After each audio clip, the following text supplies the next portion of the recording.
Welcome to tonight's virtual panel discussion, Mentoring the Secret Ingredient for Our Business. I'm your moderator for tonight, Merrill Johnson, and this panel discussion is brought to you by Bellevue University and the Tom and Annie Pratt Entrepreneurial Award. The purpose of the Pratt Award is in essence to try to facilitate and assist small business people to take that leap into growing their business, expanding, and being more prosperous. And during the course of the time of the Pratt Award, we've gotten into a routine now of offering mentorship as part of the program. And we think that's helped to embellish and improve the opportunities for success. And now let's meet tonight's panelists. We're going to start off with the people who have been the mentors in this program. First and foremost is John Levy, Vice President of William and Ruth Scott Family Foundation. And in this role, John helps oversee the philanthropic investments of the Giving Pledging family, distributing more than $50 million annually. Levy previously was the executive director of the Heart Ministry Center. And John may not remember this, but I certainly remember that during that time he was there, he helped give me a lot of good advice when I was in a different occupation. And I always remember his willingness to help me out. So I guess maybe I was a mentee that time as well. So thank you, John. John is also an attorney by trade. And I think that's the combination of philanthropic and obviously the law, I think makes him an excellent mentor. Also with us tonight is Dr. John Kent, Associate Professor at Bellevue University. He's also the Associate Professor of Microbiology, Nutrition, and Sustainability in the College of Science and Technology at Bellevue University. He was one of the very first mentors in this program back in the year 2017. And because of his extensive background in science, we felt that would be a good match for him with the mentoring program. And also since that time, we've made some enhancements and changes. And John, thank you so much for helping us kick this off and developing the mentor program to what it is today. Next is Cody Branson, President of Sales and Operation Flagship Homemade Group. His firm is out of the great state of Texas. In his role, he helped Mike Smith's company help expand his operation. And it's a very extensive background also in the banking industry. So I think those two things combined makes him an excellent mentor. The next mentor is not going to be with us tonight because he's teaching class. That's for Professor John Patterson. John also has a doctorate degree in law and also has some very extensive background in production operation management with Graphic Packaging with International Company, Hormel Foods, and also held the roles of Human Resources and Safety Director with Caterpillar and Coca-Cola. We think this excellent background of his also makes him an excellent mentor. Now let's move on to the mentees for tonight. First one is Graham Eaglesham, co-founder of Future Kids. Graham originally is from Scotland. He moved to Omaha, Nebraska and attended Bellevue University and played soccer for the men's soccer program. I also believe you were speaker at graduation, if I remember right. So good job all the way around. In late 2017, he coached a soccer session at Central Park Elementary in North Omaha. Three years later, this one single soccer program led to the development of Future Kids.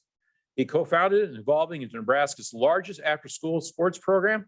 Future Kids now serves over 800 kids every week across the state of Nebraska through affordable after-school sports program. Graham, if you would, why don't you say a few words about your organization and what your future goals are, if you would, please.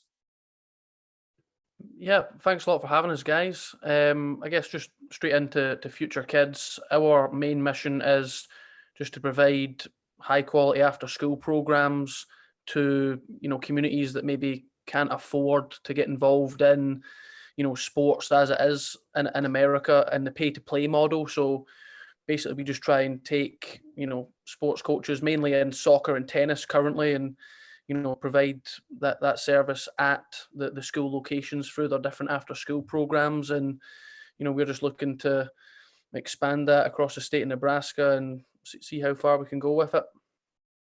Wow, you intend to go across the whole state of Nebraska. That's very impressive.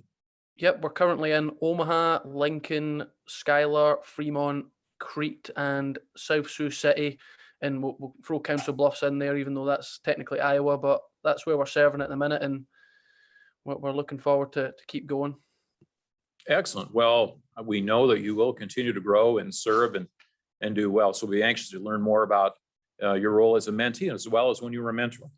And last but not least is Mike Smith, the owner of Dauntless Modern Grooming. He's a two-time Pratt Award winner, which he is the only person to get that award 2 different times. That shows what he's done and the confidence the Pratt program has had in him. He's a graduate of Bellevue University. His YouTube channel has more than 35,000 subscribers. That's a very impressive number. He is the owner and brewmaster of Dauntless Modern Grooming, and his products are now sold in 12 countries around the world. And most importantly, our chat leader, Professor Lee Mahan, he thinks your product is great as well. So I think that's the best endorsement you could have right there. So please tell us a little bit about your organization and your aspirations. Thank you very much for having me. And hello, Leo. Yeah, I'm sure I can't see you, but I'm sure you look fantastic as always. I really appreciate the support Leo's given me over the years, and the Pratt committee. I really thank them for having the faith in me, not once but twice. You know, I think it takes a lot of confidence to give something like this to the counseling student that wants to start a hair company. You know, it doesn't quite make a whole lot of sense, but that's what I did. I started Dauntless Modern Grooming. It seems like I started it years ago, but we officially launched in September of 2019, which, you know, the pandemic came soon after. So it was a fine time to be super excited about a business and then have a lot of nervous feelings about a business. But it's been a lot of fun. I've really enjoyed it. I started the business after reviewing on my YouTube channel. It started more beyond that. My little brother passed away in 2012, and he was really into hair. And as a way to kind of connect with him, I started kind of look at the things that he left behind. And a lot of the things he left behind, just oddly enough, was his fashion and his hair utensils. And I kind of started seeing a lot of the stuff that he had, and he was super passionate about hair. And for whatever reason, that just really caught my eye, and it made me feel a lot closer to him. And so I kind of just went down the rabbit hole that he had gone down prior to his death. And through that community, I met so many amazing people that were very passionate about hairstyling and self-expression through fashion and hair choices. And I started offering opinions on different products. And I got introduced to the world of handmade hair products with people like Cody Branson, who's here with me. He's one of the godfathers of homebrewed hair products, you know, that in our community anyway. He's one of the first people to widely do it. And I started out by reviewing a lot of these. I've reviewed probably every product I could get my hands on. We're talking probably 500-600 different products that I've tested, reviewed, and given an opinion on at this point. And I started making mental notes about which ones I liked better, which ones I could improve on, and what gaps in different products that I could fill. And that's kind of where Dauntless came from. I just went to my kitchen and started mixing stuff up, teaching myself different things. And when I got stuck, I called my good friend Cody up there on the panel and help. I need help. And you know, he was really good at not holding my hand per se, like you know, not showing me how to do it, but showing me the direction, but not taking me to my destination, if that makes sense. You know, because it was important that I learn how to do it and not just have my hand held the whole time. Because it would give me a wider understanding of not only cosmetic chemistry, but just making products in general. And then he's been that way for me with the business too, on the business end. You know, it's been a wild ride, but we're having a fun time while we're on it. Mike, you know, I'm really glad that you mentioned that the mentor, whether they're officially the mentor or unofficial mentor, they're there to give you advice, to be a sounding board, but it's really up to the business person, the entrepreneur, to put their name on the line, so to speak, and to make things happen. And I have to tell you, I'm very impressed with the fact that you developed some of these products yourself. I mean, who knows them better than you? I mean, that's quite a testimony. Well, I mean, I don't.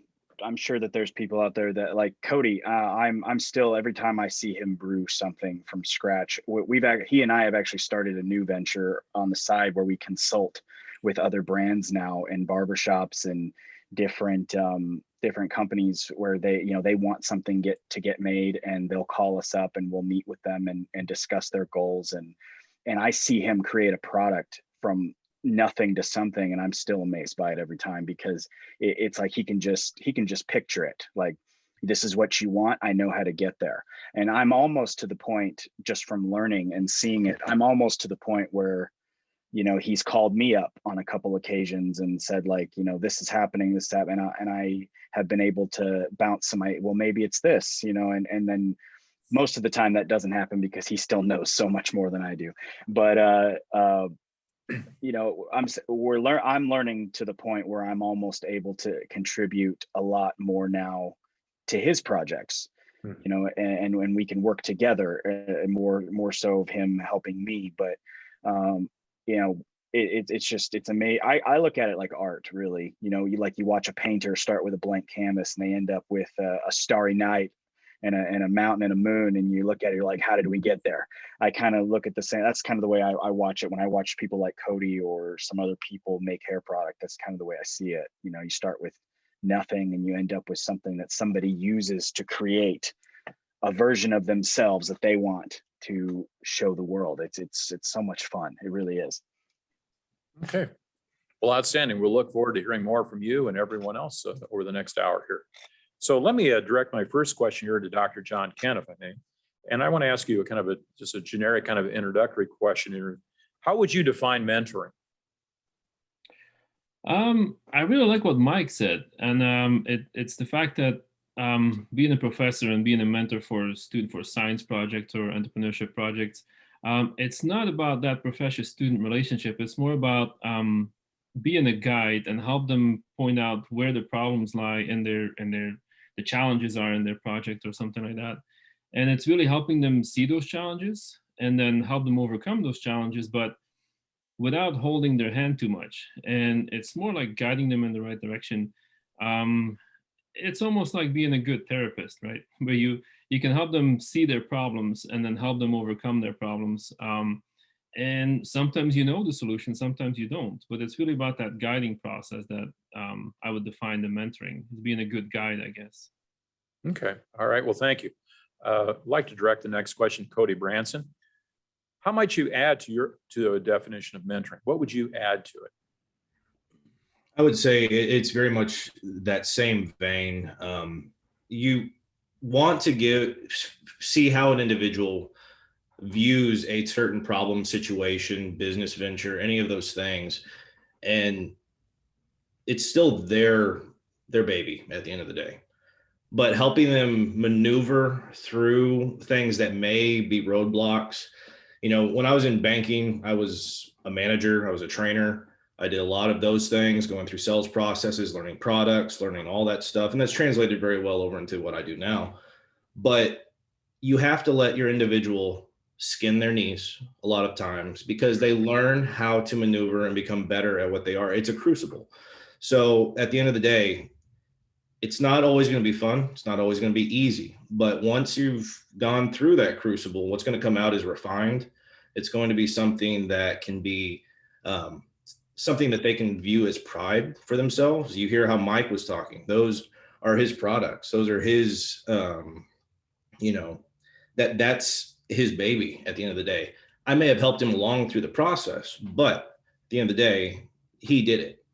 And he continues to grow in those spaces because he's had to deal with those different things. So mentoring for me is something where you see the potential, you see the roadblocks, you help them maneuver. And at the end of the day, they make those decisions that are guided in the proper direction. Well, thank you, Cody. I'd like to direct the next question to Mr. John Levy. What do you feel are the keys to being a successful mentor? I think hopefully to me, it's knowing what you don't know, which is a lot. And instead of thinking that you have all the answers, really also learning along the way. And I think realizing it's not your baby, you can assist and you can guide and you can create opportunities if there's opportunities that you can help make possible. But ultimately, like I look at what Graham's done, Future Kids is his organization. And so I want to assist him where I can. But to me, a key of being a good mentor is striking that healthy balance of, when to involve yourself and when not to, because ultimately something's going to succeed or fail, and it's not going to be primarily be because of you. It's going to be because of someone else. But hopefully, as people have pointed out here, you can point out roadblocks, obstacles, potential pitfalls along the way. But ultimately, you are not the puppet master, and they're not the puppet. So all you can do is provide some guidance and advice, and let them make the ultimate decisions. Okay, thank you, John. I'd like to direct the next question to Mr. Graham Eaglesham. As a mentee, what do you think is the key to making the mentoring relationship work? I think you need to go into it with an open mind.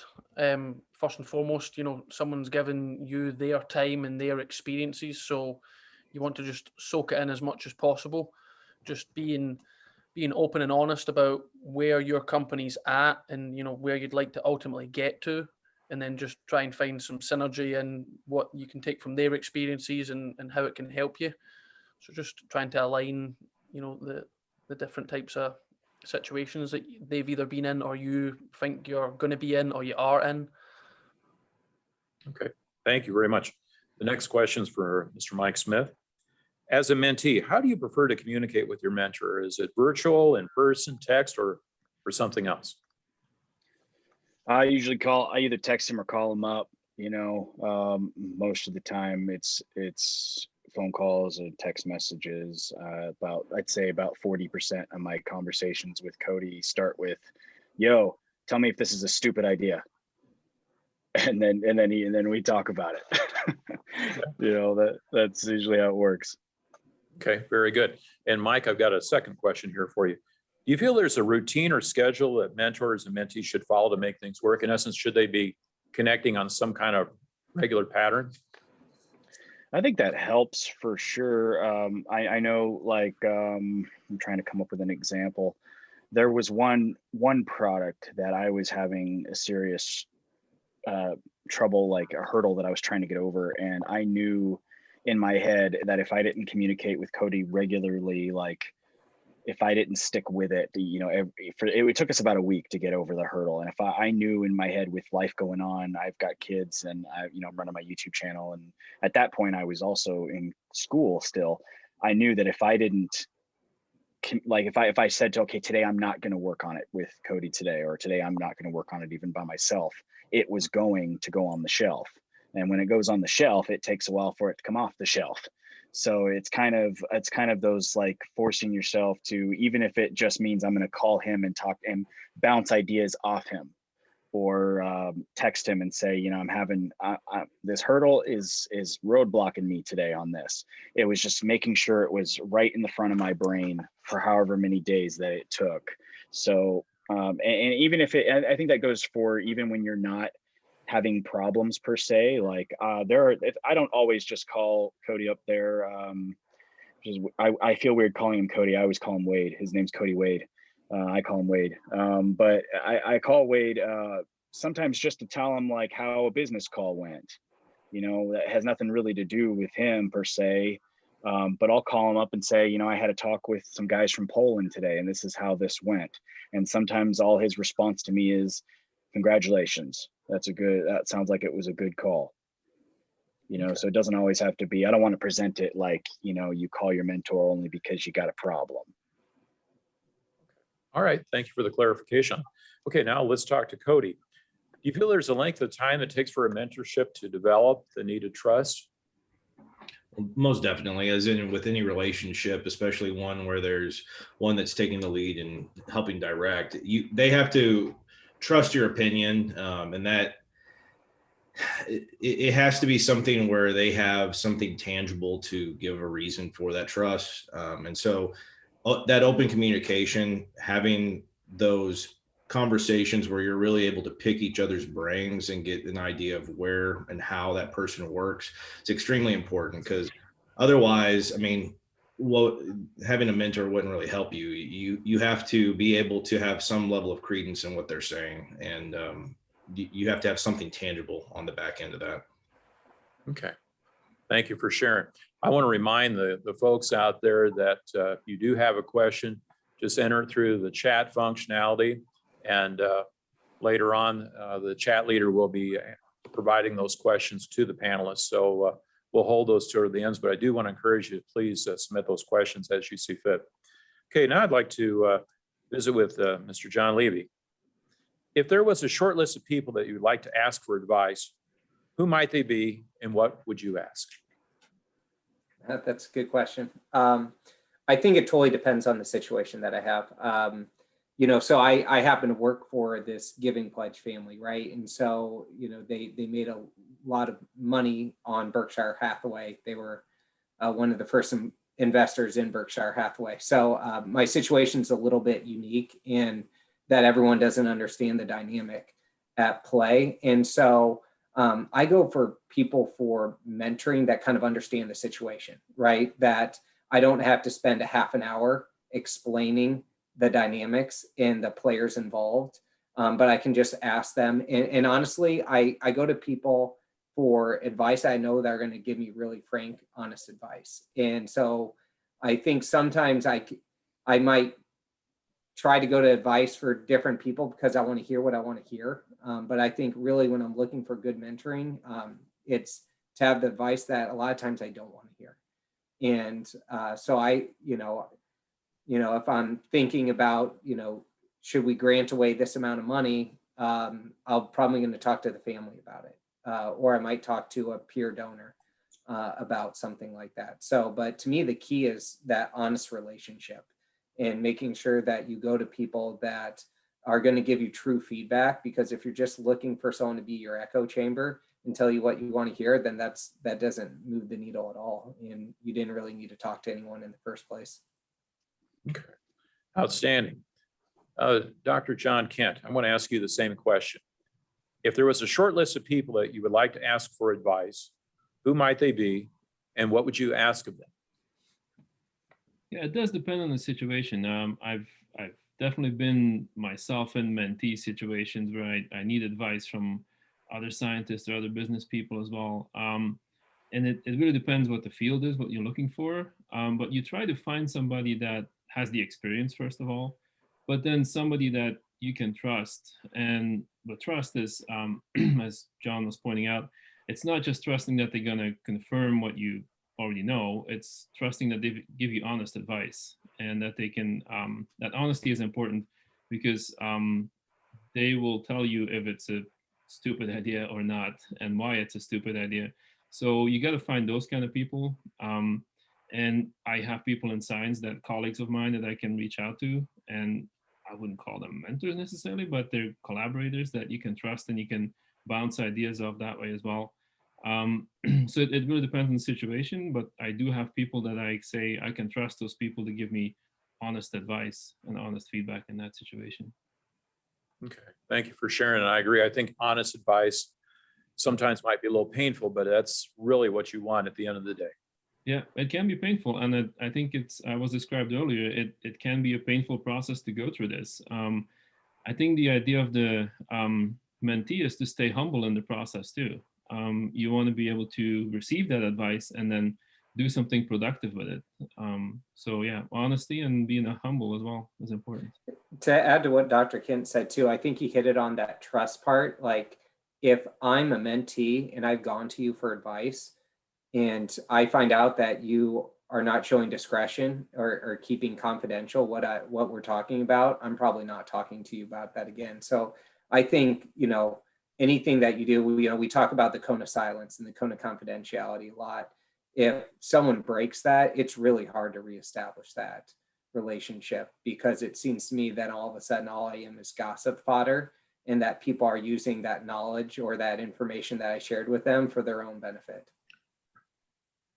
I'm really glad he used the phrase the cone of silence because that is critical. If you say something is in confidence, it needs to remain in confidence or quiet or reserved for distribution at a date to be determined. I think those are some really good thoughts. There's some really deep, meaningful thoughts. Graham, I'm going to turn the next question to you, if I may. And again, folks, as you see the opportunity to engage or follow up, please do so, okay? Graham, if you were to talk to someone about entering a mentor-mentee relationship, what kind of advice would you give them?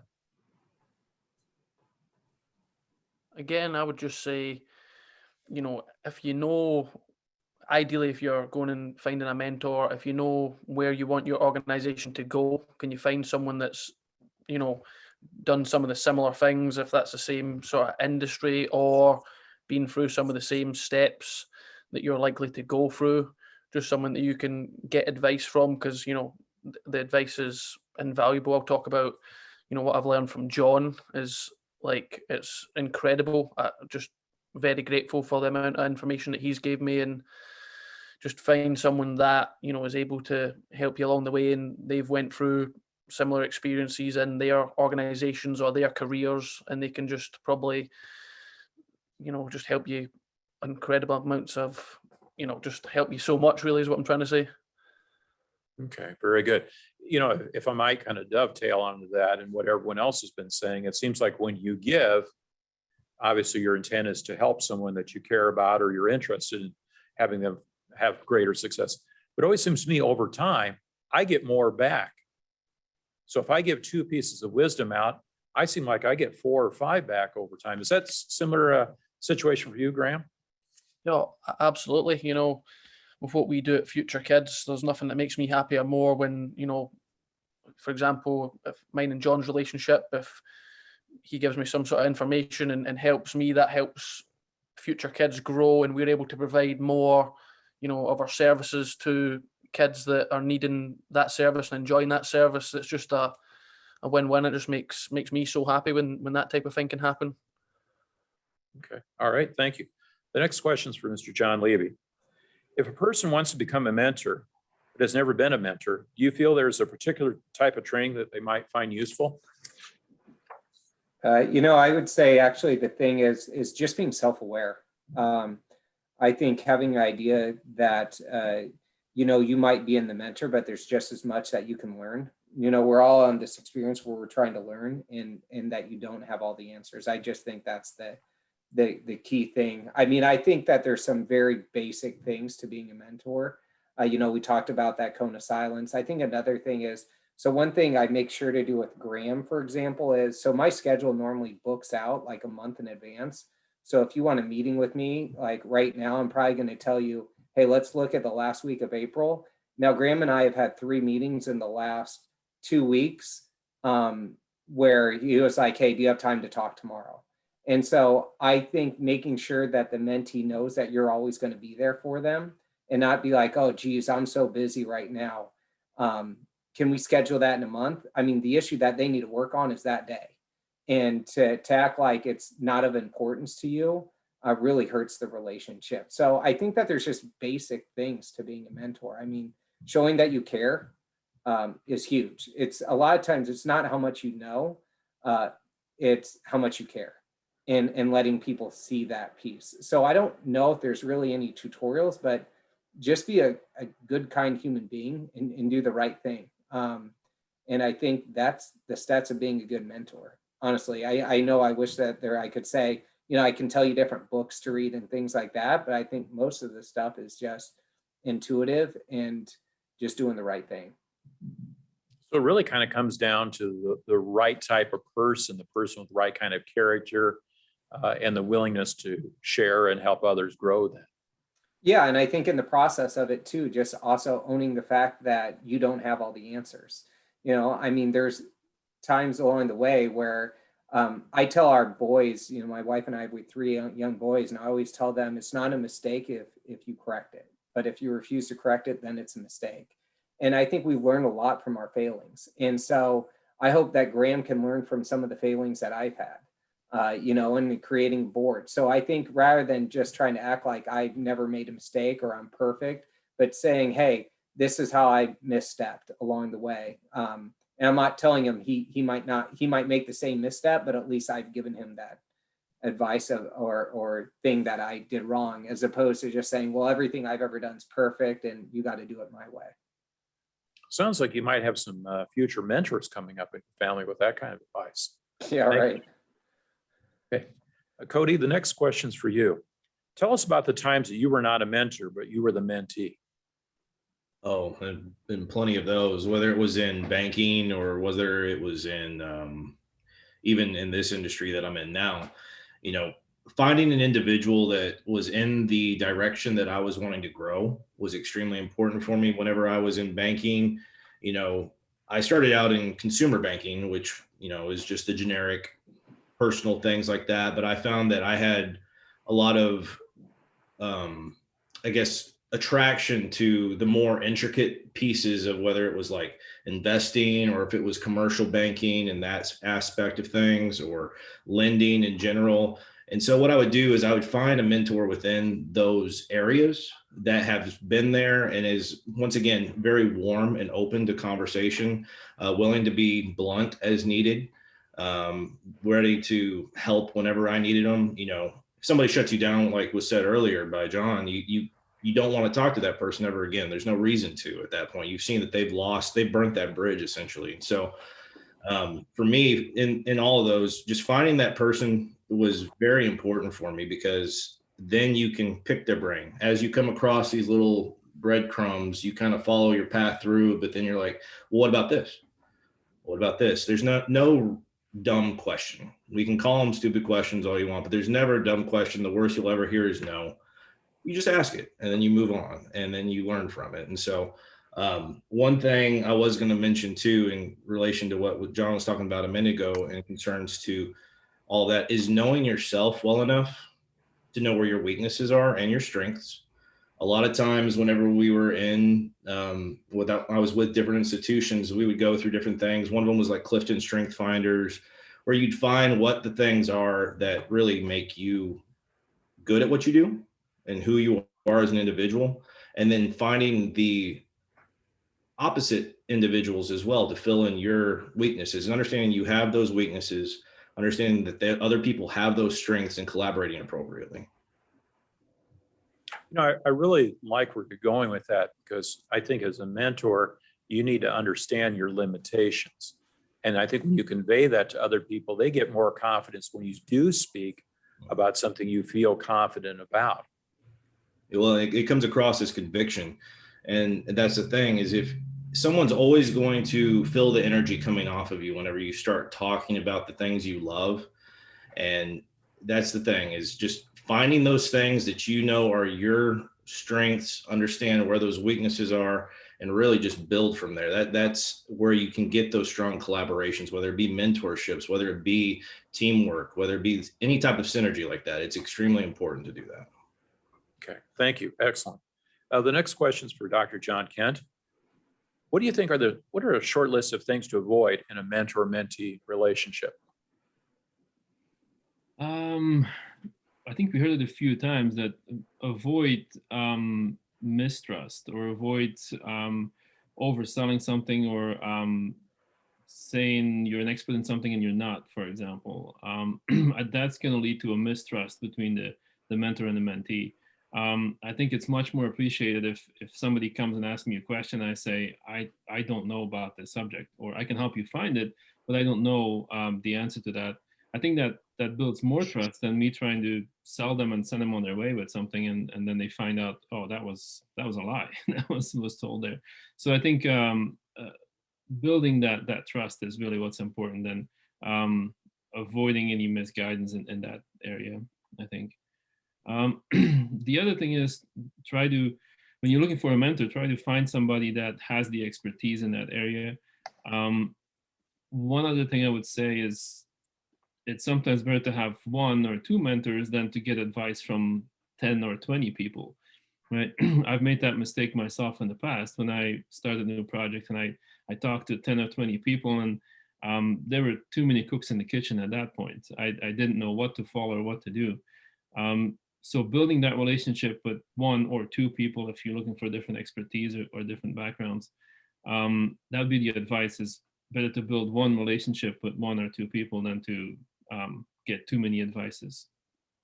John, I like what you said there. And when you said to have fewer rather than more mentors or getting advice at a given point in time, kind of the philosophy, less is more effective.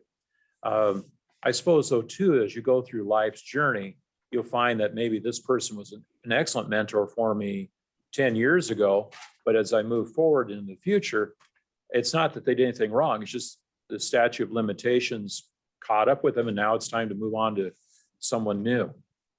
Yeah, absolutely. And I think that goes back to the point that each mentor has its limitations too. So each mentor is good at something, some expertise, or maybe people are good at starting the business, but not as good as running it when you need it or something. So I think finding that strength in those people is finding which mentor you need at what point in your journey. Okay. All right. Thank you. I'd like to ask of John Levy the same question. What do you think are some of the short list of things to avoid in a mentor-mentee relationship? I think to avoid making it too hierarchical. What I guess I mean by that is, you know, the mentor is there to teach and the mentee is there to listen or to learn. I think as the mentor, you have to realize that you have to learn along the way as well. Otherwise, you can't provide good guidance or good advice. And I think also never take anything personal, whether you're the mentor or the mentee. You know, if the mentor gives advice that the mentee doesn't follow, that's okay. That's fine. And in that same respect, if the mentor gives advice that the mentee doesn't want to hear, that's okay too. I think that's building a honest, open relationship that you don't always hear the things that you want to hear. And so, but I think it's hard if it's so structured as, you know, one's the teacher, one's the student. And, you know, one's there to kind of just spew their wisdom and to bestow their sage advice on another. I don't think that really helps anyone. Because like I look at where Future Kids is, for example, today versus a year and a half ago. I think Graham's budget a year and a half ago was probably what, 30, 40,000. And now it's probably $400,000, $500,000 a year. And so it's a different organization. And so if I'm giving him guidance or advice for a $30,000 a year organization, that's not what it is today. And so their challenges are different today than they were before. And so I think you have to learn along the way as a mentor so you can give advice that makes sense at that time. You know, I think you bring up an excellent point about business growth. You know, we espouse that we always want things to keep growing and growing and growing. But like you said, the advice has to change if your budget is tenfold larger. I almost think sometimes that's tougher than actually starting the business in some respects. How do you grow the correct way? I'm curious, do you have any thoughts on that, or anyone out there? My thoughts about, you know, growing from where you're at and becoming much larger. What kind of advice do you give, or what things should you avoid? On the nonprofit side, I can say what we see a lot is organizations grow just for the sake of growing, right? I mean, that's a lot of value people have. You know, no one owns a nonprofit, right? That's one of the differences between a for-profit and a nonprofit is a nonprofit is technically not owned by any single individual. But still you'll see executive directors, CEOs want the budget to grow because they almost wear that with a badge of honor, like their organization's better if the budget's bigger. And so I think sometimes taking a step back and saying, well, why are we growing? You know, do we need to grow? Are we a better organization today with a bigger budget? I can't speak to the for-profit side of things, but I'd say on the nonprofit, that's one of the things is people just want to grow for the sake of growing. You know, that reminds me on the private sector side, I've worked for people who got excited because the head count in their department went up, or they got excited because they were given more dollars for the budget. And if they're doing good things with it or constructive things for the business, that's fine. But just for that sake that they could have bragging rights or they had more office space. So I always found that kind of interesting. Mike Smith, I want to direct the question to you. Let's talk about growth. Your organization, your company has shown growth on many facets. What do you think are some of the biggest challenges you've had as you've been growing? Mainly keeping up. That's something that Wade has really helped me with. I got to the point where, well, the room I'm in now is just half of my basement. The other half has been converted into a production lab. And I got to the point where the wholesale orders were coming in for 1,000 units, more than 1,000 units, or multiple orders of over 1,000. And with all the stuff that I was doing besides making product, I was like, I can't handle that. I can't spend, 20 hours making a product and helping my wife with the kids, and luckily Wade jumped in, right? That was one of the things where he jumped in. He's like, well, I got an idea. I can help you with that. Like, I'll help you with the wholesale production, and you can make the small order stuff for your shop, and we'll get together on this. And that helped growth, coming up with helping me come up with a solution that made sense, and helped me keep up with those orders so that we could grow. We grew with one distributor in Europe, and we seemed to just go all over Europe it just flowed all over Europe just with one single distributor that I probably wouldn't have been able to sustain had Wade not jumped in and helped me scale up the production. Congratulations. Wow, what a great journey there. Mike, I'm going to stay with you if I could for an additional question. How do you handle situations when you disagree or have a different perspective on the advice that you've been given?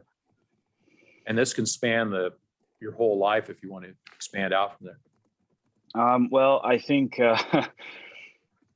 Mike now versus Mike, I don't know, 10 years ago probably would be a different story, because I think even 10 years ago, I probably wasn't in the same mindset that I am now. I think it really just depended on the person that was giving me the advice. I think when you meet people, you can naturally tell if you have, I don't know, it's hard to explain. I think if you've met someone and they start giving you advice, I think you can tell right away if that's advice you think you should be listening to or not. But I don't know. I think it really just depends on the person that was giving it to me. If it was somebody like now, Wade, we don't agree on every single thing as far as my business goes. We have talks where he's like, I think we should do this, and I say I think I should do this. And at the end of the conversation, he always says, well, it's your business. What do you want to do? And I have to think for a second, and I say, okay, I'll make the decision. This is what I want to do. And he doesn't argue with me about it. He doesn't say, well, I think that's a bad choice. He just says, okay, that's what you're going to do. That's what we're going to do when it comes to wholesale production or changing a product formula or something like that. He's like, that's what we're going to do. And if that's a bad choice, then that's mine to carry. That's the next hurdle for me to jump through. Excellent. Mike, I'm reminded of something that you said, that you're a different person than you were 10 years ago.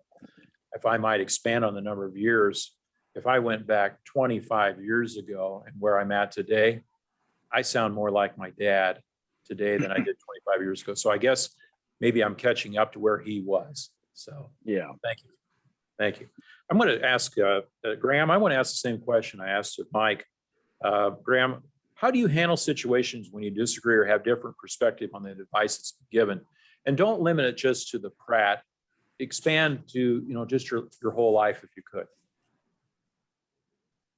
I would say a good bit of advice I learned a few years ago was you always need to have, like, this is in business or in life, I would say you always have to have your North Star, is what we'd call it. What is your mission? What are you trying to do?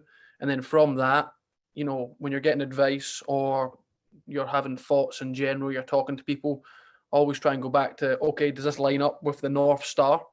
Like, is this still in the right path that we're trying to get to ultimately? And if it deviates from that, then, it's probably not the type of advice that's going to suit you. So if you always go back to what's the North Star. Okay. All right. Thank you, Graham. I appreciate that very much. I think we're getting pretty close here. I hope to include our segment here with Dr. John Patterson. So they'll let me know in the control room when we need to go to that.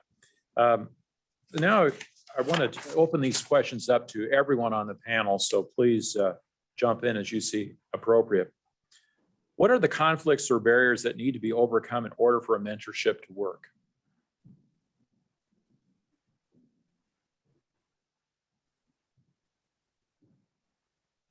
I think it's you need to, like what I think it was John Levy said, kindness. It kind of opens up to that. You gotta, an example that I could give is I actually worked with somebody before Wade over there, and he ended up giving me advice that purposely was misleading so that I wouldn't compete with his business. And it kind of threw me off for a little while, but and if you think about it, Wade runs the same type of business that I do. So in some way you could view us as competitors competing for buyers' attention, but he's never ever looked at it that way. He's never treated it that way. He's given me the same advice that he would take. Same advice I think that he would do himself for his business. And it's never, so I think at some point, like, you have to look for somebody that's willing to offer up that kindness, that selfless support, whether it's going to further their business or their situation or not. Wow, that speaks volumes. Someone else, any additional thoughts on that?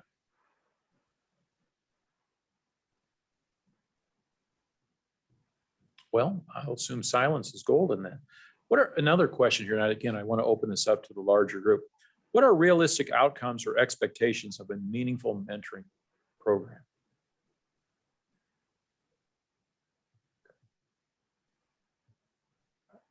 I can maybe say something to that.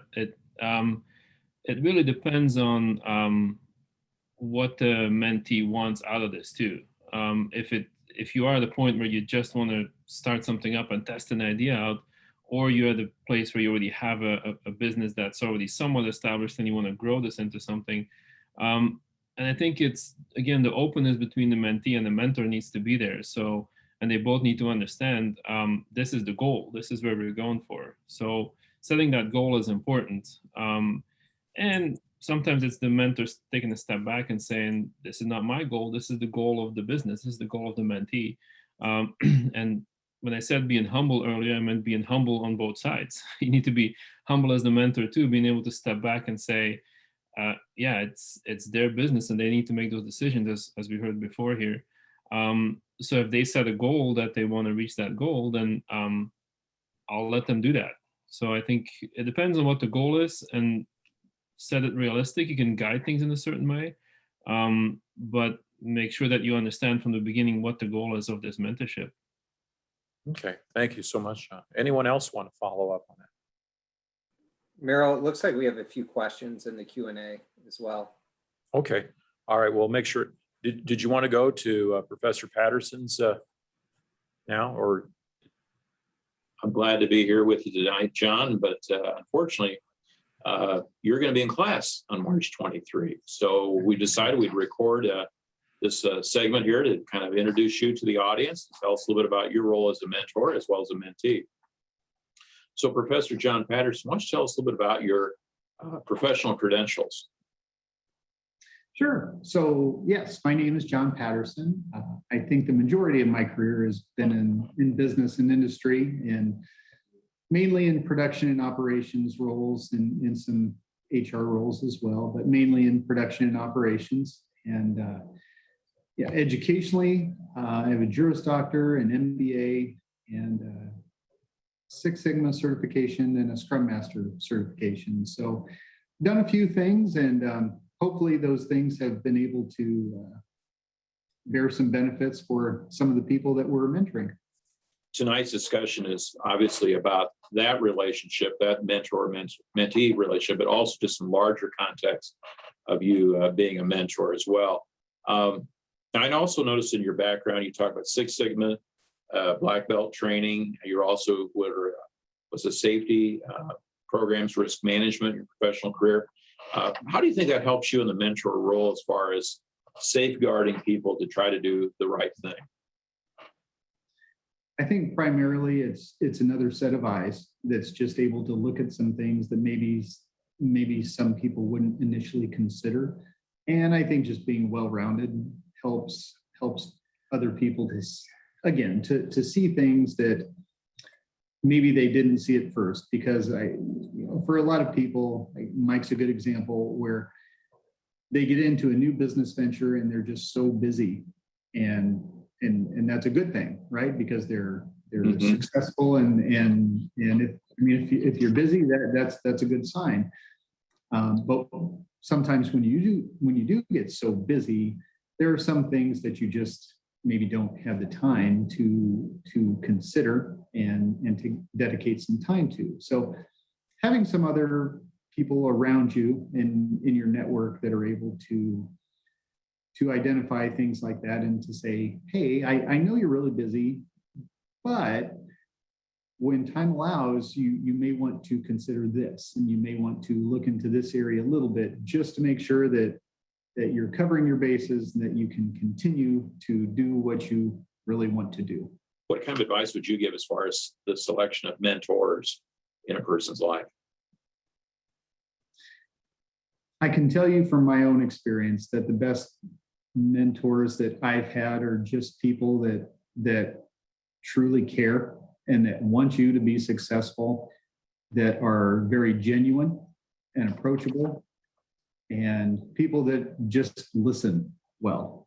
You know, I think entrepreneurs like Mike, they have a good idea of what they want to do, and they understand that hard work is ahead. But just having people around that do care and that are genuine and then that listen. Let's talk about when you were a mentee, and share a little bit about that journey and lessons learned as far as being a mentee. Well, yeah, there are certain things that have always stuck with me, and I can't remember. I think it might have been Bill Nye is the one that said, "Everyone you meet will know something that you don't." So I've always tried to approach everybody that I meet in that regard, and just to always be in the mindset of wanting to improve, wanting to learn something. And with that, the best way to learn is to be quiet and listen.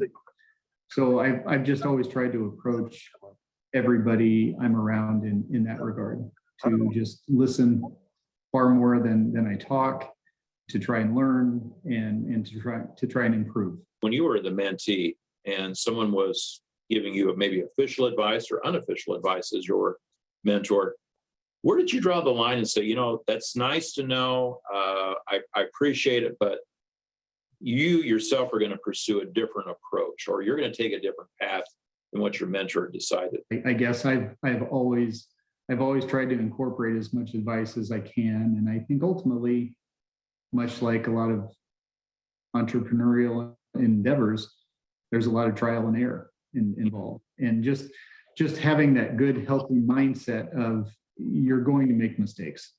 You're probably going to make mistakes every day, but learn from them and approach them in a way of, I'm going to learn and I'm not going to make that same mistake twice. I think that's just another good, healthy way to look at it. And that's what I've tried to do. And that's what I've tried to pass on to other people as well. I think that's very sage advice that you've given. I guess in our closing comments here, John, what kind of advice would you give to people that they say, you know, I'd like to be a mentor. I think I can give back. What would you say to them? I would say do it. Okay. Because there's always people that are going to benefit from that.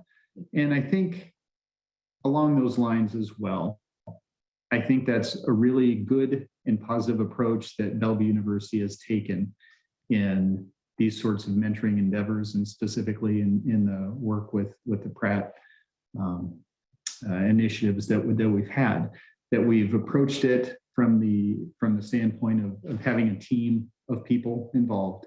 It's not just one. There's going to be a team of people involved, and that we want people to know that their experience as a student at Bellevue University is going to continue, and that these people at Bellevue University are going to continue to be there. And as long as you need people around you and good resources around you that will be here. And I think that's what separates mentoring from a lot of other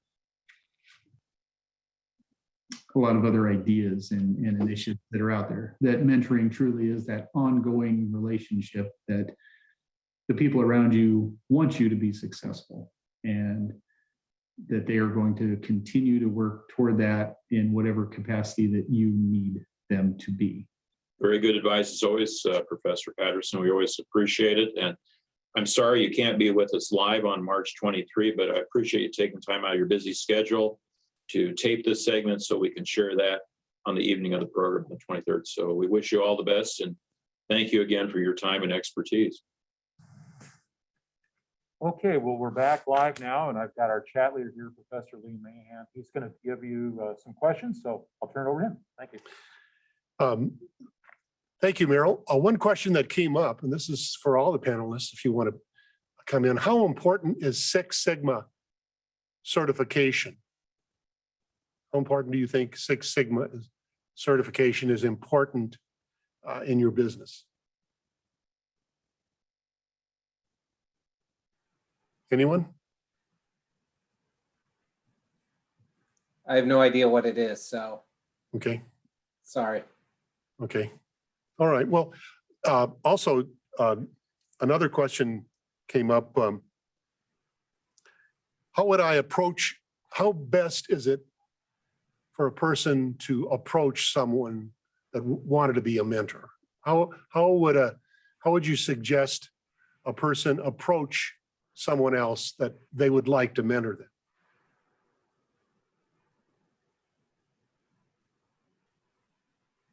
I would say just reach out to that person.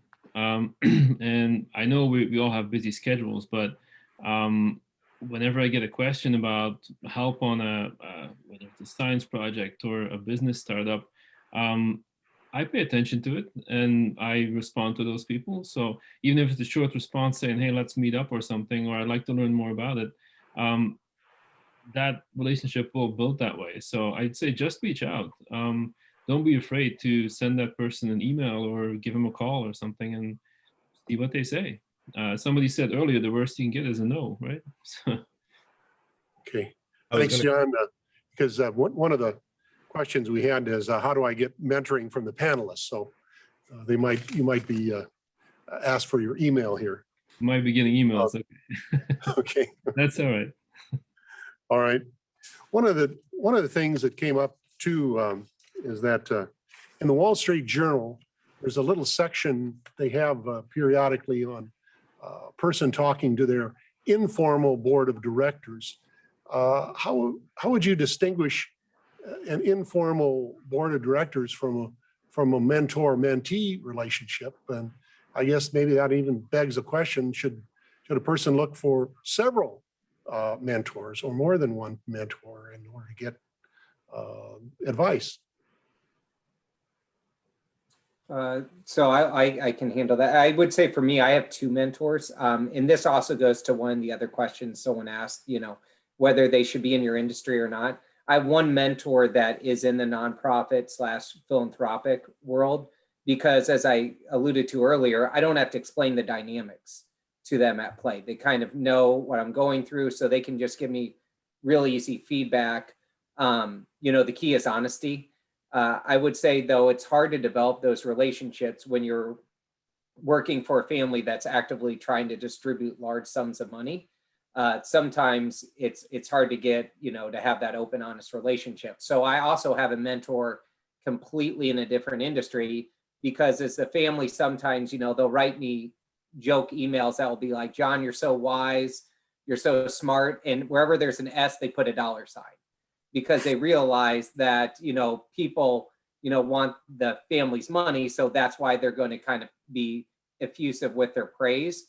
Well, when I talk with someone that my other mentor is a county attorney and he doesn't care, what I do for a living. So he's just going to tell me like it is. So to me, whether it's an informal board of directors or not, what you're looking for is just really to have that honest relationship. I think that is the key to everything here is, building an honest relationship, because if you don't have that, then what's the point in having the relationship? Sure. And I was going Another to say, thing that came out and is caring, and one of our viewers mentioned that Maya Angelou put that out, caring, and certainly in a lot of the work that I have done, and caring really comes to the forefront. So, is there anyone else? I was going to say too, I mean, coming back from when I was a banker, you're always expected to have an expert in each facet of your life. You need a doctor to tell you if you're sick. You need a lawyer to tell you if you're making the right legal decisions. You need to have an accountant that's going to tell you if you're spending your money correctly. You need a banker to help you work through those financial industries. The same thing needs to be with your business. If you're looking for mentors, you need to find the ones that are going to be in the areas or facets of whatever you're trying to accomplish. We talked about earlier where someone was mentioning that you have to have your mission statement. You have to have those individuals in those different directions that you can lean on. Once again, so that you're able to not have to explain all the ins and outs of it, but you can get a true, honest opinion from them in those areas. A good point, Cody, because we live today, I think we live in a world of specialization. You see, for example, in the medical field. When I grew up and was a little tyke, we had a physician that operated as a OBGYN delivering babies and pediatrician helping you through even your teenage years. And then later on in your life as a surgeon, if you have to have had your appendix out, and then later on as a gerontologist as you got older. But now we have specialties in all those fields and more. So, that I think that really tells a person about the need for different people with different specialties, because we've got in many fields, and in banking too, Cody, I'm sure you've experienced, you have mortgage specialists, and installment loan specialists, and credit card specialists, and wealth specialists, and insurance specialists, and so on. So good point. Well, we started on time, so we'd like to end on time.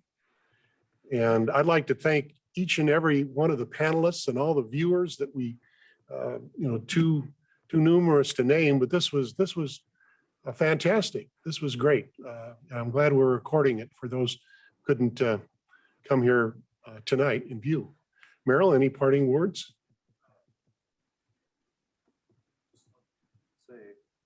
Thank you, Lee. I want to thank the panelists for their great expertise in taking the time out of their busy schedules to make this program what it is tonight. I also want to thank the folks here at Bellevue University who helped promote this event, the people behind the scenes tonight for bringing the event to reality.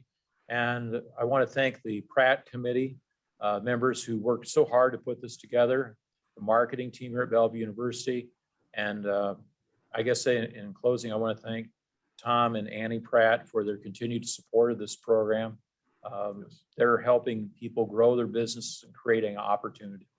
And I just want to wish everyone who's on there tonight, as well as the panelists, continued success and happiness. And thanks for joining us. Good night. Thank you. Good night. Great webinar.